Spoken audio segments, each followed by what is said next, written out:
वाले, नौ रस जीने वाले इनका आनंद लेते हैं। और हमारे से आशा किस किस की है पता?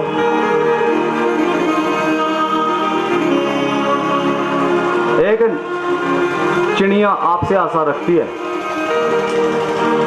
एक जीव आपसे आशा रखता है, एक साधु देहधारी सन्यासी आपसे आशा रखता है। उसकी कोई फैक्ट्री है क्या? नहीं। गृहस्थी उसका घर है, गृहस्थी के पास से उसको आशा होती है कोई मुझे भोजन कराएगा, भिक्षा में अन्न देगा। सारी प्रकृति आप पर टिकी है। घर में जरूर रहो लेकिन घर में लिप्त मत रहो।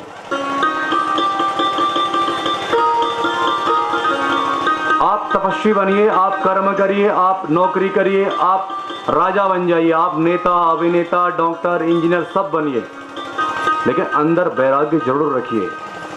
जैसे एक औषधि लेने के लिए डॉक्टर के पास कोई मरीज आता है, वो मरीज को अपने यहाँ बैठा ही नहीं रखता। जब तक उसका इलाज चलता है तब तक उससे उस खैरियत पूछता है, उससे कैसे हो, आज आपको कितना लाभ हुआ, आज कितना अंतर है कि नहीं है, कहीं दिक्कत तो नहीं हो रही है, दवाई रिएक्शन तो नहीं कर रही है। औषधि परमात्मा मंत्र है। जपते जपते जपते इंजेक्शन देते गया डॉक्टर, दवाई खिलाते गया आपको, जब आपको डिस्चार्ज करता आपसे कहता धीरे धीरे अपना आहार बढ़ाना, धीरे धीरे अपना अन्न बढ़ाना, आपको तेज हो जाएगा, दवाई धीरे धीरे कम हो जाएगी, आप ठीक हो जाएंगे। आप एक ज्योतिषी के पास अपना भविष्य के लिए जाते हैं, वो कहते हैं आपका सब सारे ग्रह ठीक हैं, ये ग्रह ठीक नहीं, इसके लिए ये पहन लो, या इसके लिए ये औषधि का प्रयोग करो, या पाठ कर लो या पूजन कर लो। आपको जब लाभ होता क्या उसके बाद जाते? आप ठीक हो गए ना, आपको इसलिए तो गए थे। इसी तरीके से वो वैद्य भी हमारे इर्द गिर्द रहता है। वो कभी डॉक्टर बन के आता है, कभी शिक्षक बन के आता है, कभी गुरु बन के आता है, कभी माता पिता बन के आता है, कभी हमारे बुजुर्ग बन के आता है, कभी समाज सेवक बन के आता है, कभी नेता बन के आता है, कभी अभिनेता बन के आता है। एक अलग दीक्षा दे जाता है, एक अलग शिक्षा दे जाता है, एक अलग जागने का मार्ग दे जाता है, एक सही राह दे जाता है। यहाँ माँ सावित्री भी अपने राह को निहार रही है। उसका राह क्या है? उसका राह उसका पति है, उसका जीवन उसके आगे है। बीच में कौन है? काल रूपी यमराज है। ये सबके साथ है, सभी के अंदर बैठी हुई सावित्री अंतरात्मा है। यह देह ने एक दिन जाना है, ये देह जो आपका जाता है ये भी यमपुरी तक साथ जाता है। यमराज भी हमारे आगे आगे चल रहा होता है। वह सूक्ष्म शरीर जिसको हम अंगुष्ठ मात्रा कहते हैं, वह पीछे पीछे दौड़ता है, मुझे छोड़ दे, मैं भूल गया, मैं माँ के गर्भ में ये बात कहा था कि तेरी तपस्या करूंगा, तेरे नाम का संकीर्तन करूंगा, तेरा नाम जपूंगा, पुण्य करूंगा, सदाचार करूंगा, उपचार करूंगा, अनाचार नहीं करूंगा, व्यभिचार नहीं करूंगा, दुष्प्रवृत्ति नहीं लाऊंगा। अपने अंदर बैठेगे परमात्मा को, तेरा प्रभु मैं तेरा ही अंश हूँ। ममे वंशो जीवलोके जीव भूता सनातना मनासस्त इंद्रियाणि प्रकृति स्थानी कर सती। परमात्मा कहते हैं मेरा अंश है, 6 इंद्रियों से मैं इसको आकर्षण करता हूँ, इसकी माया से मैं नारायण की माया से इसको छलता हूँ, ये भटक जाता है। तो फिर क्या होता है? भटक जाता है, माया इसको घेर लेती है। तू और तोर तय मैं माया, तू तेरा मेरा, ये माया उसको घेर लेती, जकड़ लेती, वही इसको संसारिक बना देती है। फिर मेरे बच्चे, मेरा भाई, मेरी पत्नी, मेरे रिश्तेदार, कोई किसी का नहीं है, कोई किसी का नहीं है। सत्य अंतिम आप रोज देखते हैं। जैसे खाना खाने के बाद उस थाली में हाथ भी कभी कभी धो देते हो, खाना खाने के बाद उस थाली को आप छोड़ देते हो, उससे प्रेम होता क्या? रखे रखो सिराने रोज उसको। जिस भोग को भोगने के बाद आप वैराग्य हो जाते हो, जिस शमशान में मुर्दा थूकने के बाद वैराग्य आ जाता है, वो वैराग्य स्थिर रहे तो लोग घर छोड़ देंगे, लेकिन परमात्मा की माया खेल रहती है। जिसका पति गुजरा है वो थोड़े देर बाद उसको भूलने लग जाती है। जिसका पिता गुजरा है वह शमशान क्रिया करने के बाद उसको भूलने लग जाता है। पत्नी रोए तेरे दिनारे, पत्नी रोए तेरे दिनारे, बेटा रोए मासा, पत्नी रोए तेरे दिनारे, बेटा रोए मासा, पत्नी रोए तेरे दिनारे, बेटा रोए मासा, भगनी रोए तीज दिनन में, भगनी रोए तीज दिनन में, हो भगनी रोए तीज दिनन में, रोए तीज दिनन में, बंधु छोड़े शमशाना रे, बंधु छोड़े शमशाना रे, बंधु छोड़े शमशाना, बंधु छोड़े शमशाना। पत्नी सिर्फ 13 दिन तक रोती है बस। बेटा 1 महीने तक रोता है, जब 1 महीने में तर्पण होता है तब रोता है, तब याद आती है। और बहना कब तक रोती है भला? बहन जब तीज त्योहार के दिन आते तब रोती है, जैसे चैत का महीना, रक्षाबंधन का दिन। और बंधु बांधव कहाँ तक रोते हैं? सिर्फ शमशान तक। उसके बाद तो बढ़िया चना चबेना खाया आपने, चल देगा। माँ सावित्री रोती भी है, बिलखती भी है, सोचती भी है। को वा कर्म फलम भुंक्ते, को वा निर्लिप्त एव च, ब्रह्म भक्तो वा नरश्च, स च मुक्तो सुतो। कर्म फल कौन भोगता है? नर या आत्मा? निर्लिप्त या लिप्त? श्रुति का वचन है, जो ब्रह्म की भक्ति करता वो मुक्ति को प्राप्त हो। जन्म मृत्यु जरा व्याधि शोक भीति वर्जिता, भक्ति द्विविधा साध्वी सुत्युक्ता सर्वसम्मता। हे साध्वी, श्रुति में 2 प्रकार के सर्वमान्य भक्ति बताई गई है। पहली भक्ति निर्वाण पद को प्राप्त कराती है। निर्वाण पद किसे कहते हैं? जन्म मृत्यु से छूट जाना, ब्रह्म के लोक को प्राप्त हो जाना। दूसरी भक्ति मनुष्य को साक्षात हरि का रूप प्रदान करती है, चतुर्भुज रूप में। उसके लिए बहुत साधना करनी पड़ती है जी। हरि का सारूप्य उसको प्राप्त हो जाता, उस वैष्णव जन को। ब्रह्मवेत्ता योगी जो होता निर्वाण पद को देने वाला होता है। कर्म का जो बीज रूप है ना, बीज, जब बीज गिरता है, अगर उस समय उसको दबा दिया जाता, उस कर्म को, जो भी आप कर्म करते हैं, चोरी करने गया, अगर उस समय बीज को मिटा दिया जाता, चोरी करने की जब मन में बीज जागा, जब आपके मन में लोभ, काम, क्रोध, मोह, मद और मत्सरता का बीज जागता है ना, अगर उसको वहीं मार दोगे तो उस मार्ग में नहीं ले जाएगा। उसमें जल डालोगे, सींचोगे, बड़ा करोगे, पत्ते आएंगे, फल आएंगे, फूल आएंगे, उसी अनुसार फिर फल भी मिलेगा। बोलो जय माता दी। पृथ्वी वायु आकाश जल तेज एतानि सूत्र रूपाणी सृष्टि रूप विदोस्मता। ये संसार किससे बनता है? क्षिति जल पावक गगन समीरा, क्षिति जल पावक गगन समीरा, पंचरचित यह अधम शरीरा, पंचरचित यह अधम शरीरा। पृथ्वी जल तेज वायु आकाश, इन्हीं को मिलके ही ब्रह्मांड ही बनता है, इन्हीं को मिलके ही पृथ्वी बनी है, इन्हीं को मिलके ही हमारा शरीर बनता है, इन्हीं को मिलके ही सारे जीव प्राणी बने हुए हैं।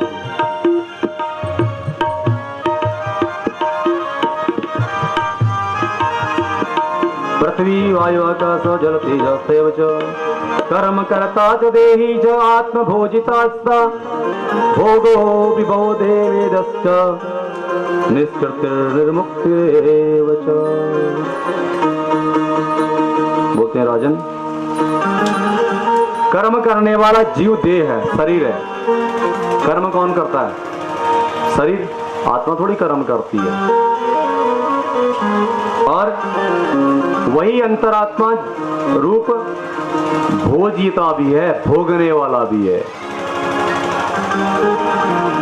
सुख और दुख साक्षात स्वरूप वैभव को ही तो भोगते हैं। आप जो खाते हो,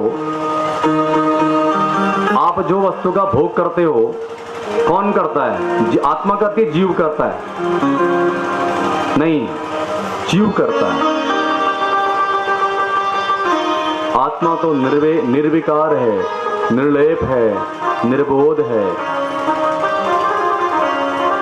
निर्नाश है, जिसका कभी नाश नहीं होता, जो अटल है। प्रमाण के लिए गीता जी है। भगवान कृष्ण अर्जुन से कहते हैं, हे अर्जुन, जो तेरी आत्मा है,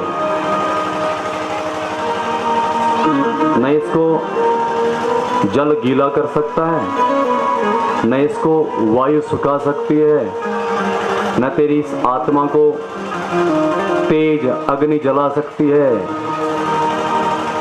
ये तो अजर और अमर है। जलता कौन है? देह। वह तो उसको घेर रहती, जीवात्मा। जीवात्मा उसको घेर रहती है। सुख और दुख इस जीव को होता है। जैसे मिट्टी में आपने पानी डाला, जब तक उस मिट्टी में पानी है तब तक गिली रहती है। जब वह सूख जाती तो मिट्टी सूख जाती कि नहीं जाती? लेकिन जब मिट्टी बहुत गीली होती है, बहुत गीली होती है, उसको आपको हाथ पकड़ना पड़ता है ऐसे करके, और तब तक लेपित है, पूरा जल ने उसको पकड़ रखा है। अब धीरे धीरे करके कम हुआ, जल ने उसको छोड़ दिया, तेज ने उसमें अपना प्रकाश ज्यादा कर दिया। तेज ने तो उड़ाया ना उसको, उस जल को तेज ने उड़ाया। ऐसे ही जीव भोग भोगता है, जीव ही खाता है, जीव ही पीता, आत्मा नहीं खाती है। आत्मा तो एक प्राण स्वरूप तेज है आपके अंदर। कर्म करता च देही च आत्मा भोजिता सदा। कहते हैं कर्म करने वाला जीव देही है। और कहते हैं बुद्धिर्वेचना या च ज्ञान बीजम सतो सतो वायु वेदाश्च प्राणाश्च बल रूपाश्च देहिनाम। ज्ञान किससे कहते हैं आप? ज्ञान कौन है? बुद्धि ज्ञान है, जो आपके पास दो प्रकार सदा रहती है, सत्य और असत्य, सत्य और झूठ। दो विवेक दिया परमात्मा ने आपको। विवेक से सोचो कहते हैं, विवेक से सोचो, बुद्धि से काम लो, मन से नहीं लो, बुद्धि से काम लो, विवेक से सोचो, विवेक रखो इसमें कि है क्या। आप निर्णय तो बुद्धि लेते ना अंतिम, आपको सोचना तो आपको पड़ेगा। निर्णय आपको ना सही मार्ग है, गलत मार्ग है, सही करना है कि बुरा करना है, तब आपको बुद्धि दी। नहीं तो देह भी दे दिया था, आत्मा आपके अंदर थी, क्या जरूरत थी? फिर आपको 10 इंद्रियां दी। किससे का चख के बता, किससे का सूंघ के बता, किसी से का देख के बता। बुद्धि ने, ये कौन है जिसे मैं खा रहा हूं सही है, इसमें कीड़े तो नहीं है, है ना? फिर कहा सूंघ ले इसको, सड़ा तो नहीं है। जीभ से कहा चख के बता इसका स्वाद अच्छा है कि नहीं है। मैंने कानों से सही सुना था, फल सड़े हैं। और कर्म करने वाले से कहा, हाथ से कहा उठा, और मुंह से कहा काट, दांतों से, मुंह से कहा चबा, और बच गया तो कहा हाथ से फेंक दे इसको। ये क्या है? कर्म इंद्रियां, ज्ञान इंद्रियां, आत्मा, मन, बुद्धि, चित्त, अहंकार, ये हमारे अंदर विद्यमान है। यमराज से मासा इंद्रियाणि च परमेश्वरम, इंद्रियां प्रमुख ईश्वर अंशरूप अतर्क्य कर्म का प्रेरक, देहधारियों के लिए दुर्निर्वाय, अनिरूप्य, अदृश्य, बुद्धि का सब बुद्धि के भेद हैं अलग अलग। लोचनम श्रवणम घ्राणम त्वक् च रसनम इंद्रियम, भी कामन है ना। लोचनम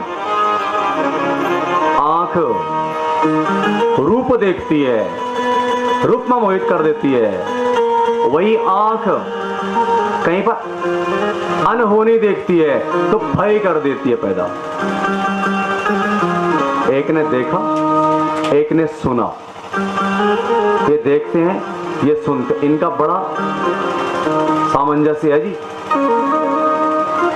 एक बार कान ने आंख से कहा, मेरे बिना तेरा काम नहीं चलेगा भैया।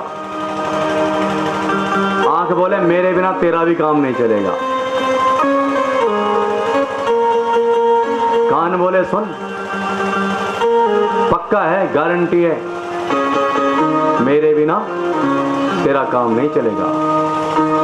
अब समय आया, धीरे धीरे उम्र बढ़ते गई, आंखों से धुंधला धुंधला दिखने लगा, आंखों में सफेद काला मोती आ गया। डॉक्टर के पास गए, डॉक्टर ने कहा ऑपरेशन करना पड़ेगा। तो कान कहती है, मैं ठीक ही सुन रहा हूं, डॉक्टर साहब ठीक ही कह रहे थे ना। आंख भाई ना ठीक कहा डॉक्टर ने। हाँ बोले, ऑपरेशन तो करा ही लेते। बोला अब मेरे दिन है, मैं नहीं तो तू भी नहीं। स्वामी जी महाराज की जय, शंकर भगवान की जय। मेरे बिना तेरे काम नहीं चलेगा है। डॉक्टर ने आंखों को देखा, ऑपरेशन किया, मोतिया का ऑपरेशन हो गया। एक हरी पट्टी डॉक्टर सामने लगा देता है, जैसे घोड़े के आसपास दो पट्टी लगती है। देखिए अपने घोड़े को, जब घोड़े को जोतता है ना रथ के आगे, उसके इधर उधर दो पट्टी लगती हैं। न इधर देखेगा, नहीं तेरी नजर सामने रहे। तो डॉक्टर हरी पट्टी लगा देते सामने। अब एक आंख से देख के बता कैसा लग रहा है। अकड़ किस बात की बंदे, वही किस्सा पुराना है। बंदे वही किस्सा पुराना है।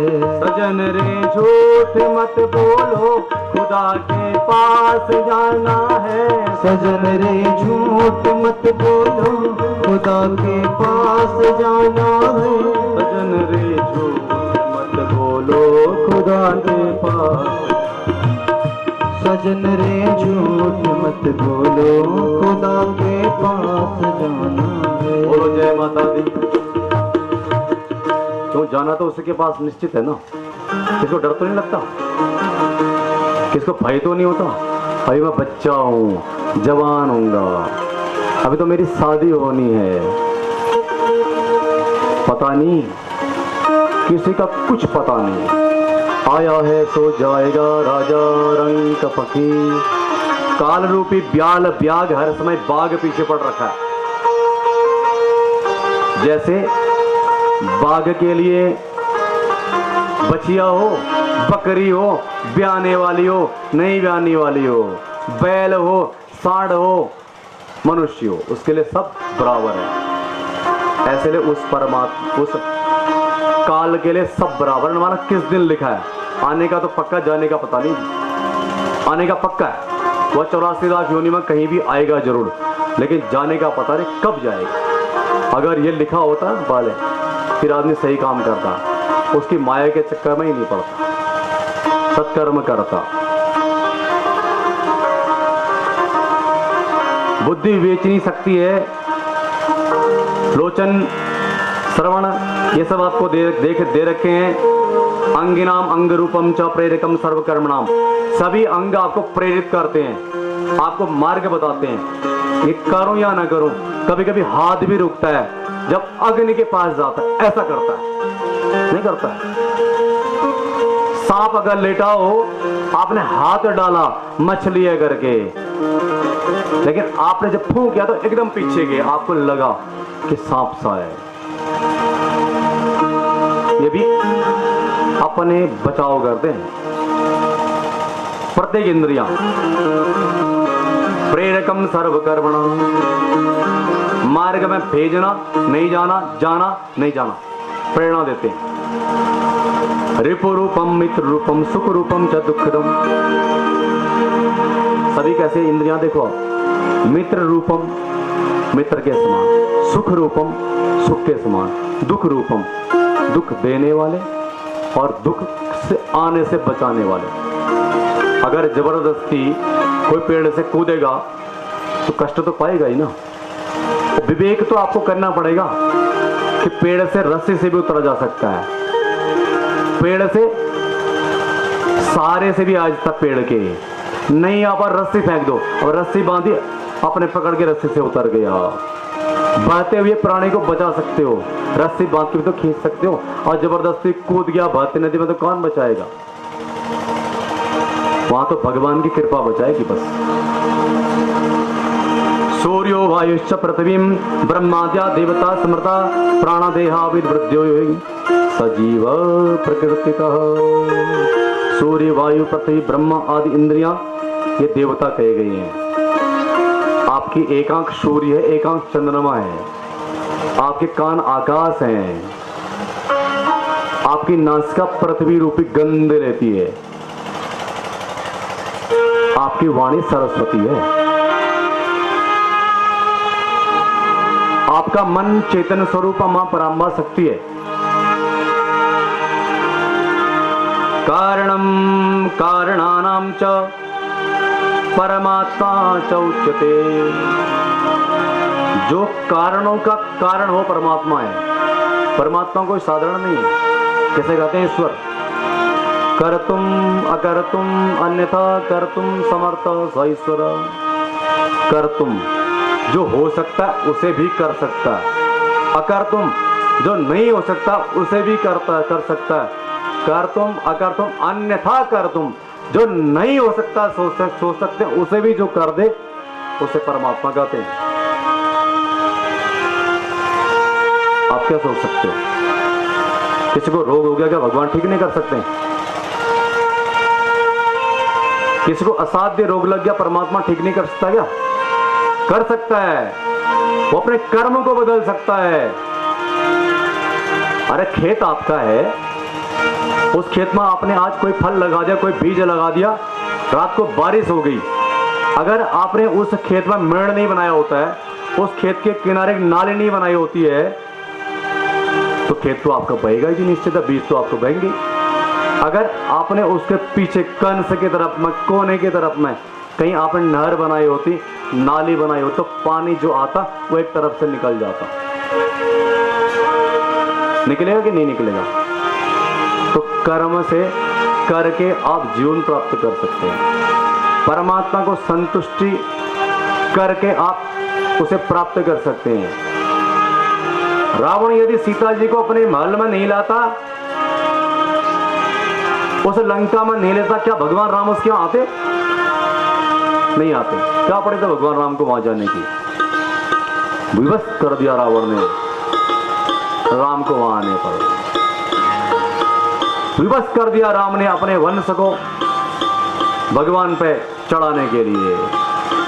ऐसा पिता नहीं होगा कोई जिसने पूरा वंश नीचे से शुरू किया मारते हुए, पहले बेटों को भेजा, भाइयों को भेजा, भतीजों को भेजा, अंतिम में अपना गया लड़ने के लिए। मंदोदरी जी कहती है आप सीता को वापस कर दो।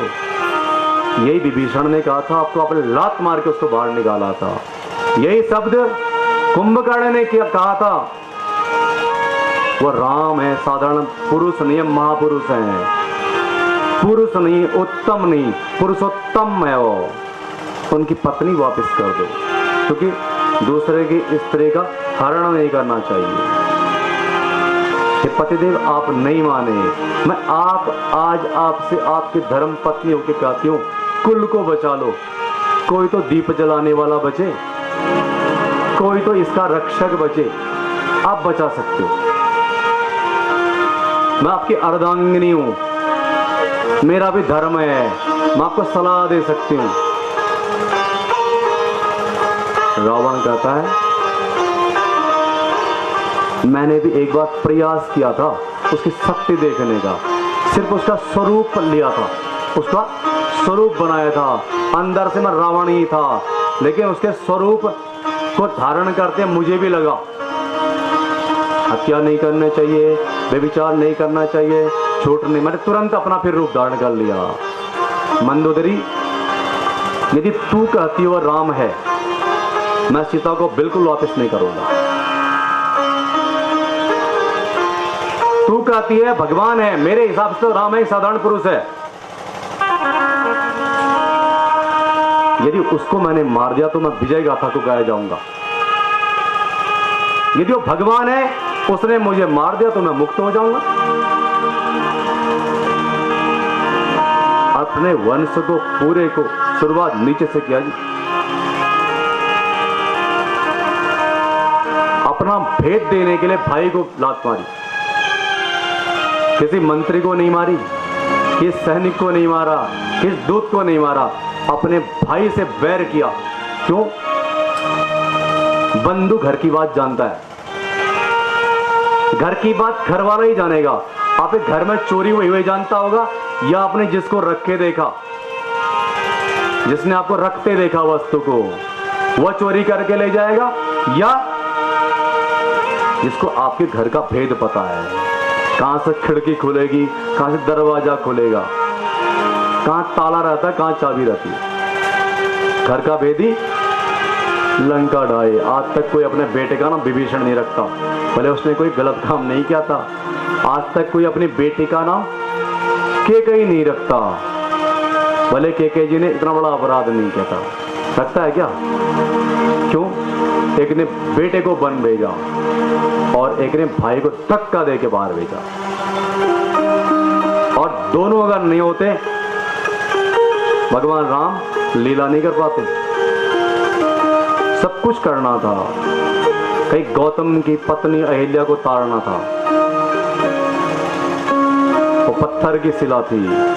केस गुह बिलराज निषाद के पैर अपने चरण धुलवा के उसको जल पीना था, उसका पवित्र कुल करना था। ये लीला तब की जब, तभी तो ये हुआ था। बोलो जय माता दी। आज पीछे बहुत गप्पे हो रहे हैं, कम कम गप्पे मार लो, कल का दिन है बस, परसों से हम भी नहीं कहेंगे जय माता दी। क्यों जी? परसों से बिल्कुल नहीं कहेंगे आप। इत्येवं कहितं सर्वं त्वया पृष्टं यथागमं, ज्ञानिनां ज्ञान रूपं च गच्छवत्येथा सुखम्। इस प्रकार तुमने जो कुछ पूछा था वह सब मैंने तुम्हें शास्त्रानुसार बतला दिया। यह प्रसंग ज्ञानियों के लिए ज्ञान रूप है। किसके लिए? यह प्रसंग ज्ञानियों के लिए ज्ञान रूप है। हे वत्से, अब सुख पूर्वक चली जा। यमराज जी कहते हैं सावित्री से, अब तुझे सब बता दिया, किस कर्म के अनुसार से मनुष्य मरता है, कैसे वो जीता है, कैसे उसको जीना चाहिए। अब तू अपने घर को चली जा, अब तेरा पति को मैं ले जाता हूँ। सावित्री कहते त्यक्त्वा क्वयामि कांतम, त्यक्त्वा छोड़ करके, त्यक्त्वा क्वयामि कांतम वा त्वं ज्ञानार्णवं ध्रुवम् यद्यत् करोमि प्रश्नं च तद्भवान् वक्तुमर्हसि। हे यमदेव जी महाराज, तो किसको छोड़ के जाऊं? अपने पति को? ना, नहीं छोड़ूंगा। जहां आप ले जाएंगे आपके साथ ही पीछे आने वाले। ये कौन है? सावित्री है, कृष्ण की पत्नी है, जो सत्य बोलता है, जिसने झूठ नहीं बोला, उसकी पत्नी है। और कौन है? सावित्री है, सत्य और सावित्री। एक सती है, एक सत्यवान है, एक सत्य है, एक सत्यनिष्ठ है।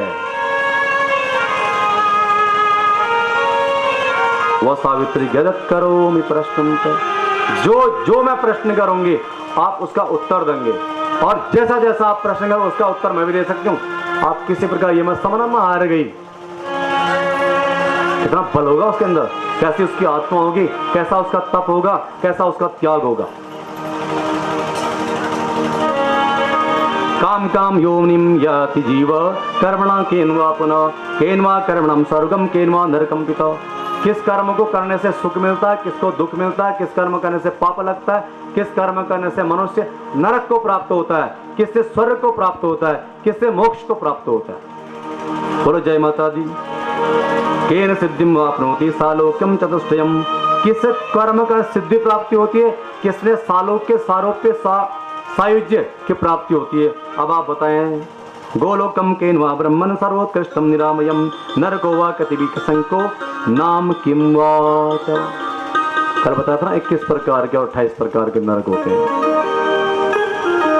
अब धर्मराज ने यहां सावित्री जी के प्रश्न का उत्तर दिया।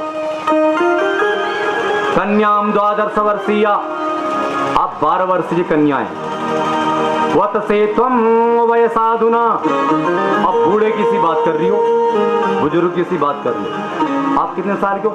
12 वर्षीय सी हो, बालिका हो, और बूढ़े की सी बात कर रही हो। बूढ़ा मतलब समझदार। ज्ञान वृद्ध सी वार्ता करती हो। ज्ञानम ते पूर्व विदुषाम, हे विदुषी विद्वान, हे विदुषी ज्ञान नाम योगी नाम परम। ऐसा ज्ञान किसी योगी को भी नहीं उस पर जैसा आपको है। क्यों? आपकी मैं परीक्षा ले रहा हूं। आप सावित्री हो, मां गायत्री के अंश रूप आओ। सावित्री वरदानेना त्वं सावित्री कला सती।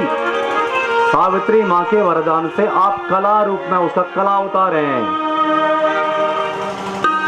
प्राप्ता पुरा भूभृता च तपसा तत्समाशते। जिसकी जैसी आपके पिता ने उपासना की सावित्री की, आपको वैसा ही प्राप्त किया जैसी मां सावित्री थी।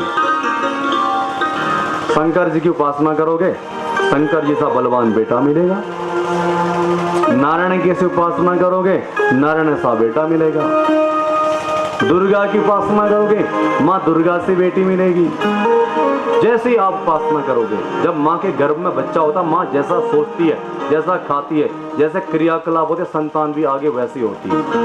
प्रमाण के लिए अभिमन्यु जी आती है ना, एक सत्य कथा पुस्तक आती है, सत्य कथा, पूर्व जन्म और इस जन्म की कथा, उसको के पढ़ना चाहिए। जिनके गर्भ में बालक आता है उनको सत्य कथाएं, वीर पुरुषों की कथाएं, चिरंजीवी की कथाएं, भगवान के चरित्र पुराणों का अध्ययन करते रहना चाहिए। वीर पुरुषों की कथा पढ़नी चाहिए। वीर बालक होगा, धर्मवान होगा, संतान चाहिए। ये प्रश्न कुछ नहीं है। संतान चाहिए बस नहीं, संतान चाहिए, दीर्घायुवान संतान चाहिए, संतान चाहिए, बलवान संतान चाहिए, संतान चाहिए, सत्यनिष्ठ प्रतिज्ञ संतान चाहिए, संतान चाहिए, पुत्र हो, एक हो, 100 नहीं जी, एक सारे कुल का उद्धार कर देता है। 4 बेटे हैं, किसी का मुंह पूरब है, किसी का पश्चिम है, किसी का उत्तर है, किसी का दक्षिण है। एक ने, पिता ने 1 गिलास पानी मांगा, एक ने दूसरे तीसरे चौथे ने कहा, चौथे ने बिल्ली से कहा, कुत्ते से, कुत्ते ने पहुंच हिला दी। ऐसे नहीं, जिससे का आज्ञाकारी पुत्र हो। घर कैसा होता है पता है? घर किसे कहते हैं? गृहिणी गृहम उच्यते। गृहिणी से घर है, गृहिणी कैसी होनी चाहिए? पत्नी मनोरमाम देहि। भगवती की साधना पुरुष कैसे करता है? पत्नी मनोरमा देहि मनोवृत्तानुसारणी तारणी दुर्ग संसार सागर से कुलोद्भवम। मेरे कुल को तारने वाली हो। कैसी हो? पत्नी मनोवृत्तानुसारणी, मेरे मन के अनुरूप चलने वाली हो। पति के अनुरूप।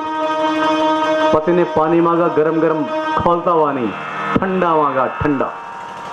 वह कहां से, किस काल में, किस समय पर कहां आए थे, ये ज्ञान है। आप कोई चिल मिलाती धूप में जेठ के मैंने बाहर से आ रखा हो, उसका खौलता पानी देंगे और पिएगा? मनोवृत्तानुसार ठंडा ठंडा पानी कोई देता। अब जनवरी के महीने में बर्फ पड़ के बाहर से आ रहा हो, उसको कैसा पानी चाहिए? कोई ठंडा ठंडा किसी की पत्नी पानी ले आए तो क्या उसके मनरूप है क्या, अनुरूप है क्या? नहीं है। परसों में कहा था मैंने, भोजन घर में बन रहा है, उससे पहले उसके पति ने सोचा, पत्नी ने उसके अनुरूप भोजन बना दिया। मनोवृत्तानुसारणी तारणी दुर्ग संसार। दुर्ग संसार रूप, दुर्ग में किला, युद्ध की भूमि एक प्रकार से कह सकते हो। क्यों लड़ रहा है? हर समय परिवार के लड़ता है पुरुष, अपने परिवार को पालने के लिए। जैसे युद्ध भूमि में सैनिक लड़ता है, ऐसे लड़ रहा होता है।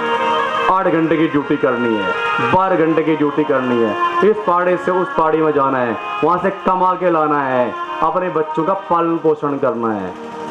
कभी सोचना, जेठ के महीने में घोंसले में चिड़िया के 2 बच्चे हैं। चिड़िया आती है, दाना खिलाती है, अपना खाती कि नहीं खाती, फिर उड़ के फिर चले जाती है, बहुत दूर तक जाती दिखती है, फिर लाती है, फिर खिलाती है। ऐसा